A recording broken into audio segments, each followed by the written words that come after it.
আসসালামু আলাইকুম, কেমন আছো সবাই? আজকে আর বেশি কথা বলবো না, চলো আমরা সরাসরি পড়ার টপিকে চলে যাই। আজকে আমরা শিখব দর্শন ষষ্ঠ পত্রের গ বিভাগের অত্যন্ত গুরুত্বপূর্ণ প্রশ্নগুলো একেবারে সহজ ভাষায় বুঝে নেব। প্রশ্ন ১, সহানুমান কাকে বলে? সহানুমানের বৈশিষ্ট্যগুলো আলোচনা করো।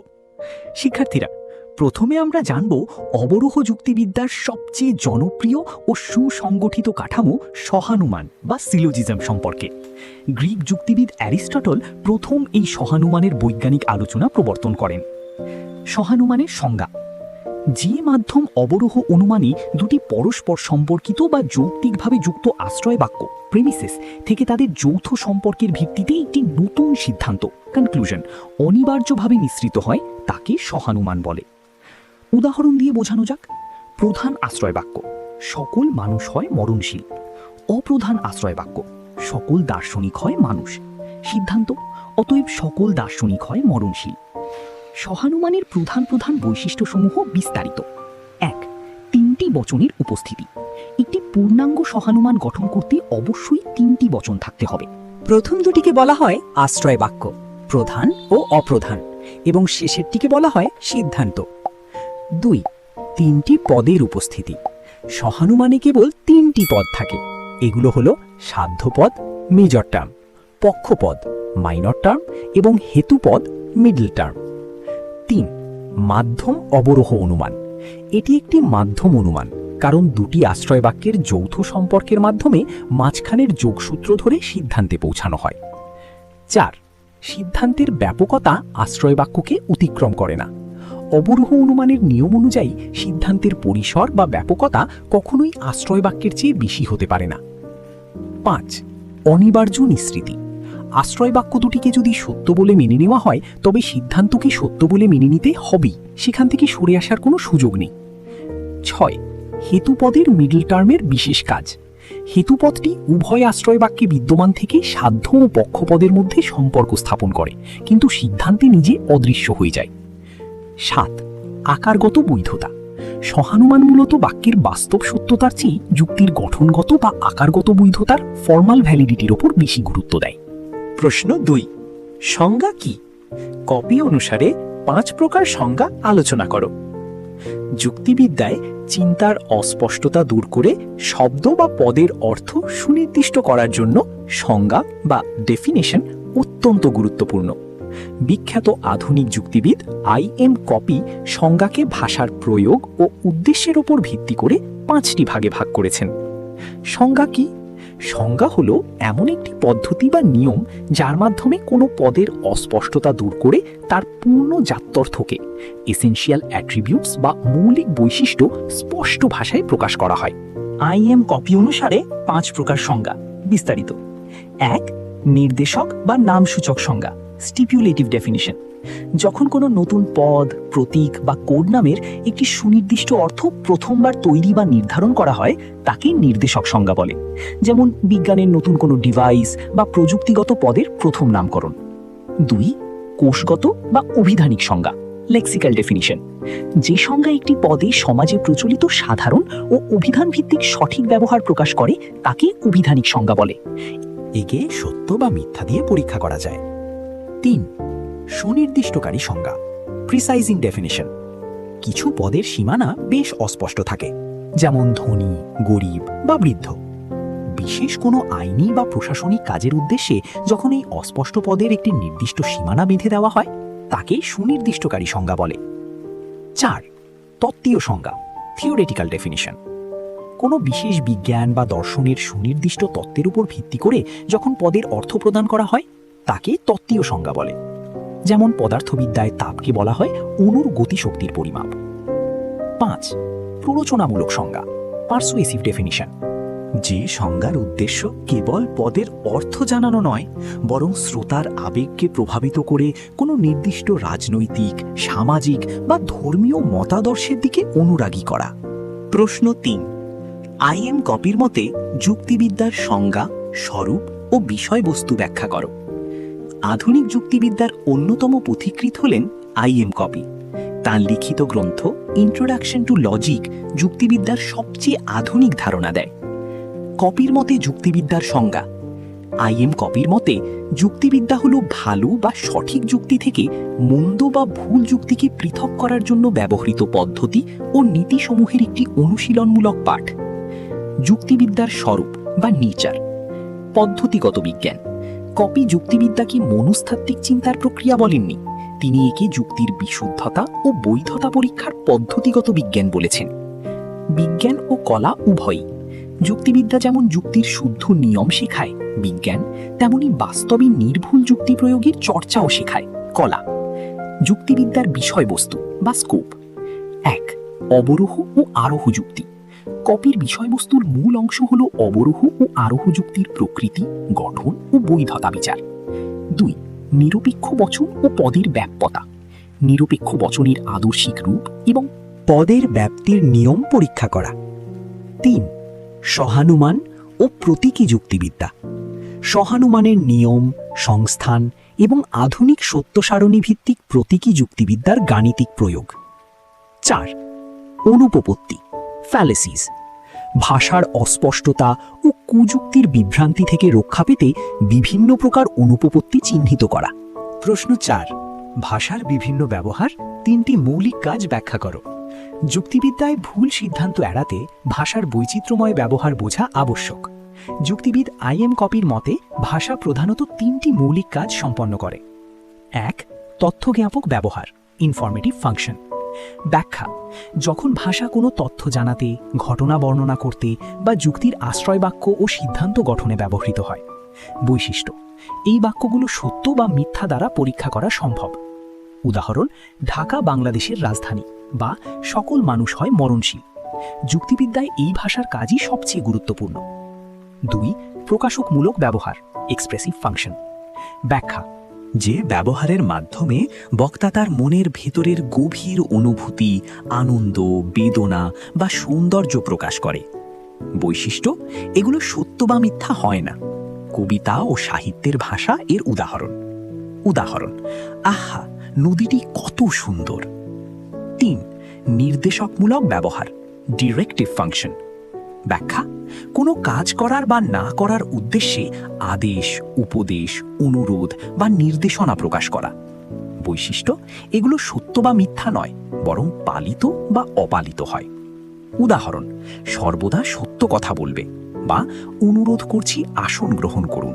প্রশ্ন 5. কারণ কি? কারণের গুণগত বৈশিষ্ট্যগুলো আলোচনা করো। কার্যকারণ নিয়ম বা ল অফ কজালিটি অনুযায়ী এই জগতে কারণ ছাড়া কোনো কার্য বা ঘটনা ঘটতে পারে না। কারণ কি? সহজ ভাষায় কার্যের ঠিক পূর্ববর্তী, অপরিবর্তনীয় ও শর্তহীন ঘটনা বা ঘটনার সমাবেশকে কারণ বলে। কারণের প্রধান প্রধান গুণগত বৈশিষ্ট্যসমূহ বিস্তারিত। 1. পূর্ববর্তী ঘটনা। কারণ সবসময় কার্যের আগে ঘটবে, যা পরে ঘটে তা কখনোই কারণ হতে পারে না। 2. অপরিবর্তনীয় ও অনাপেক্ষ। নির্দিষ্ট কারণের উপস্থিতিতে নির্দিষ্ট কার্য ঘটবেই, এর জন্য অন্য কোনো অতিরিক্ত শর্তের মুখাপেক্ষী হতে হয় না। 3. শর্তের সমষ্টি, সাম অফ কন্ডিশনস। কারণ কোনো একক বিচ্ছিন্ন ঘটনা নয়, এটি কতগুলো অনুকূল শর্ত এবং প্রতিকূল শর্তের অনুপস্থিতির একটি যৌথ রূপ। 4. আপেক্ষিক সত্তা। একই ঘটনা এক পরিস্থিতিতে কারণ এবং অন্য পরিস্থিতিতে কার্য হতে পারে, যেমন আগুন তাপের কারণ কিন্তু কাঠ পোড়ানোর কার্য। 5. পরিমাণগত ও শক্তিগত সমতা। শক্তির সংরক্ষণশীলতা নিয়ম অনুযায়ী কারণের অন্তর্নিহিত শক্তি এবং কার্যের পরিণত শক্তি সর্বদা সমান থাকে। প্রশ্ন 6. পরীক্ষণ কি? পরীক্ষণের সুবিধা ও অসুবিধাগুলো আলোচনা করো। আরোহ যুক্তিবিদ্যায় তথ্যের বাস্তব সত্যতা প্রমাণের জন্য 2টি পথ রয়েছে, পর্যবেক্ষণ ও পরীক্ষণ। পরীক্ষণ কি? প্রাকৃতিক কোনো ঘটনাকে নিজের ইচ্ছা ও নিয়ন্ত্রণে রেখে পরীক্ষাগারে বা কৃত্রিম পরিবেশে প্রস্তুত করে বারবার নিখুঁতভাবে পর্যবেক্ষণ করার পদ্ধতিকে পরীক্ষণ বা এক্সপেরিমেন্ট বলে। যেমন ল্যাবে হাইড্রোজেন ও অক্সিজেন মিশিয়ে পানি তৈরি করা। পরীক্ষণের প্রধান সুবিধাসমূহ: ঘটনার পুনরাবৃত্তি। ল্যাবে গবেষক নিজের ইচ্ছে মতো যতবার খুশি ঘটনাটি তৈরি করে দেখতে পারেন। পরিবেশের পূর্ণ নিয়ন্ত্রণ। তাপমাত্রা, চাপ বা অন্যান্য পরিবেশগত উপাদানের ওপর গবেষকের শতভাগ নিয়ন্ত্রণ থাকে। সময় সাশ্রয় ও বিশুদ্ধতা। প্রকৃতির জন্য অপেক্ষা করতে হয় না এবং কৃত্রিমতায় বাহ্যিক বাধা দূর করে বিশুদ্ধ ও নির্ভুল ফলাফল পাওয়া যায়। পরীক্ষণের প্রধান অসুবিধাসমূহ: সীমিত ব্যবহার। জ্যোতির্বিদ্যার ঘটনা, গ্রহ নক্ষত্র, ইতিহাস, সমাজবিজ্ঞান বা মানুষের মনস্তাত্ত্বিক আবেগের ওপর ল্যাবে পরীক্ষণ সম্ভব নয়। ব্যয়বহুল ও জটিল। ল্যাব স্থাপন, আধুনিক যন্ত্রপাতি ও রাসায়নিক কেমিক্যাল কিনতে বিপুল অর্থের প্রয়োজন হয়। কৃত্রিমতার ঝুঁকি। ল্যাবের কৃত্রিম পরিবেশের ফলাফল অনেক সময় বাস্তব প্রকৃতির সাথে নাও মিলতে পারে। প্রশ্ন ৭। পদের ব্যাপ্যতা বলতে কি বুঝো? ব্যাপ্যতার নিয়মগুলো ব্যাখ্যা করো। যুক্তিবিদ্যায় বচনের সঠিক গঠন প্রমাণের জন্য পদের ব্যাপ্যতা অর্থাৎ ডিস্ট্রিবিউশন অফ টার্মস জানা অত্যন্ত জরুরি। পদের ব্যাপ্যতা কি? কোনো বচনে ব্যবহৃত একটি পদ যখন তার দ্বারা নির্দেশিত শ্রেণীর সম্পূর্ণ ব্যক্তর্থকে বা সদস্য সংখ্যাকে গ্রহণ করে তখন পদটি ব্যাপ্য হয়। যদি আংশিক গ্রহণ করে তবে পদটি অব্যাপ্য হয়। 4টি আদর্শিক বচনের এ, ই, আই, ও ব্যাপ্যতার নিয়মসমূহ বিস্তারিত। 1. এই বচন সামান্য সদর্থক, সকল এস হয় পি। কেবল উদ্দেশ্য পদ ব্যাপ্য হয়, বিধেয় পদ অব্যাপ্য। উদাহরণ: সকল মানুষ হয় মরণশীল, এখানে মানুষ পদটি ব্যাপ্য। 2. এই বচন সামান্য নয় অর্থক, কোনো এস নয় পি। উদ্দেশ্য এবং বিধেয় উভয় পদই ব্যাপ্য হয়। উদাহরণ: কোনো মানুষ নয় অমর। 3. আই বচন বিশেষ সদর্থক, কিছু এস হয় পি। উদ্দেশ্য ও বিধেয় কোনো পদই ব্যাপ্য নয়, উভয় অব্যাপ্য। উদাহরণ: কিছু মানুষ হয় শিক্ষিত। 4. ও বচন বিশেষ নয় অর্থক, কিছু এস নয় পি। উদ্দেশ্য অব্যাপ্য, কেবল বিধেয় পদটি ব্যাপ্য হয়। উদাহরণ: কিছু মানুষ নয় সৎ, এখানে সৎ পদটি ব্যাপ্য। সহজে মনে রাখার চমৎকার সূত্র: E S E B. A subject, E both, I none, O predicate. প্রশ্ন 8. প্রকৃত আরোহ কি? বৈজ্ঞানিক আরোহের বৈশিষ্ট্য আলোচনা করো। যে আরোহ অনুমানে জানা থেকে অজানায় যাওয়ার মূল বৈশিষ্ট্য বা আরোহাত্মক লাফ, ইন্ডাকটিভ লিপ বিদ্যমান থাকে তাকে প্রকৃত আরোহ বলে। বৈজ্ঞানিক আরোহের প্রধান প্রধান বৈশিষ্ট্যসমূহ: 1. সার্বিক সংশ্লেষক বচন প্রতিষ্ঠা। এর মূল লক্ষ্য হল এমন একটি নতুন সর্বজনীন বাক্য তৈরি করা যা নতুন জ্ঞান দেয়। 2. বিশেষ বিশেষ ঘটনা পর্যবেক্ষণ। এটি কয়েকটি বিশেষ বিশেষ বাস্তব ঘটনা সরাসরি দেখে শুরু হয়, যেমন রাম, শ্যাম, যদুর মৃত্যু পর্যবেক্ষণ। 3. আরোহাত্মক লাভ বা অজানায় পদার্পণ। জানা কয়েকটি নমুনা দেখে না দেখা সব নমুনার উপর সিদ্ধান্ত নেওয়ার যে মানসিক ও যৌক্তিক ঝুঁকি তা বৈজ্ঞানিক আরোহে উপস্থিত। 4. কার্যকারণ নিয়ম অনুসরণ। এটি অন্ধবিশ্বাসের উপর নয়, বরং দুটি ঘটনার মধ্যকার সুনির্দিষ্ট কার্যকারণ সম্পর্কের উপর নির্ভর করে সিদ্ধান্ত নেয়। 5. প্রকৃতির নিয়মানুবর্তিতা নীতি। এটি বিশ্বাস করে যে একই পরিস্থিতিতে প্রকৃতি সর্বদা একই রূপ আচরণ করবে। প্রশ্ন 9. প্রাসঙ্গিকতার অনুপপত্তির সংজ্ঞা দাও। উদাহরণসহ প্রাসঙ্গিকতার অনুপপত্তির যে কোনো 5টি ধরন আলোচনা করো। যুক্তিবিদ্যায় যখন প্রমাণের জন্য দেওয়া আশ্রয় বাক্যগুলো প্রমাণের সিদ্ধান্তের সাথে যৌক্তিকভাবে প্রাসঙ্গিক হয় না, তবুও ভুলবশত সিদ্ধান্ত গ্রহণ করা হয়, তাকে প্রাসঙ্গিকতার অনুপপত্তি বা ফ্যালেসিস অফ রেলেভেন্স বলে। এর 5টি প্রধান ধরন উদাহরণ ও ব্যাখ্যা সহ। 1. ব্যক্তিকেন্দ্রিক অনুপপত্তি বা আর্গুমেন্ট অ্যাড হমিনেম। মূল যুক্তির বিচারে না গিয়ে প্রতিপক্ষের ব্যক্তির চরিত্র, ধর্ম বা পেশাকে আক্রমণ করে যুক্তি খণ্ডনের চেষ্টা। উদাহরণ: উনি অপরাধী, তাই ওনার ন্যায় বিচারের কথা গ্রহণযোগ্য নয়। 2. ভীতি বা শক্তি প্রদর্শনমূলক অনুপপত্তি বা আর্গুমেন্ট অ্যাড ভ্যাকুলাম। যুক্তির সত্যতার বদলে ভয় দেখিয়ে বা ক্ষমতার হুমকি দিয়ে সিদ্ধান্ত মানতে বাধ্য করা। উদাহরণ: আমার কথা মেনে নাও, না হলে চাকরিচ্যুত করা হবে। 3. করুণাভিত্তিক অনুপপত্তি বা আর্গুমেন্ট অ্যাড মিজেরিকর্ডিয়াম। প্রমাণের বদলে আবেগ, দয়া বা করুণা জাগিয়ে সিদ্ধান্ত নেওয়ার চেষ্টা। উদাহরণ: স্যার আমাকে পাশ করিয়ে দিন, না হলে আমার পরিবার ধ্বংস হয়ে যাবে। 4. অজ্ঞতাজনিত অনুপপত্তি বা আর্গুমেন্ট অ্যাড ইগনোরেন্টিয়াম।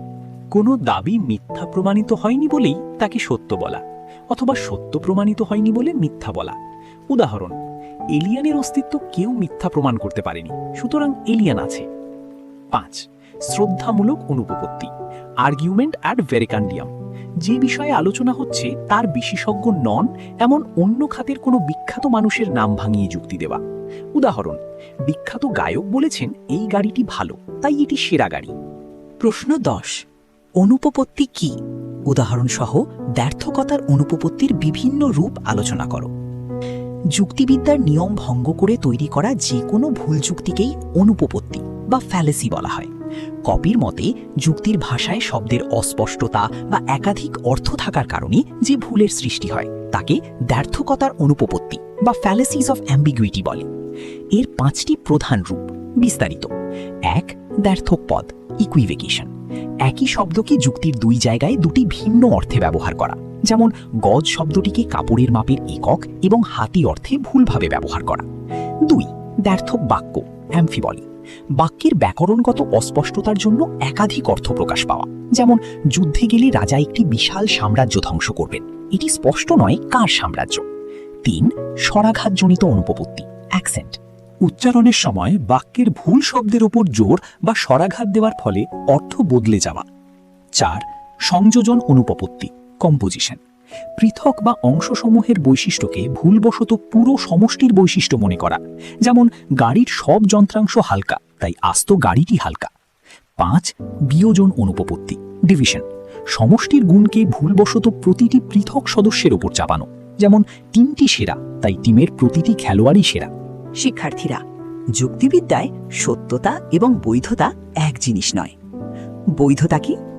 অবরোহ যুক্তির আকারগত নিয়মকানুন নিখুঁতভাবে মেনে চলাই হলো বৈধতা, ভ্যালিডিটি। যুক্তির গঠন সঠিক হলে তা বৈধ, আর নিয়ম ভাঙলে তা অবৈধ। সত্যতা ও বৈধতার বিস্তারিত পার্থক্যসমূহ। প্রয়োগের ক্ষেত্র। সত্যতা বা মিথ্যাত্ব শব্দ দুটি প্রয়োগ হয় একক বচন বা বাক্যের ক্ষেত্রে, আর বৈধতা বা অবৈধতা শব্দ দুটি প্রয়োগ হয় পুরো যুক্তির আকারের ক্ষেত্রে।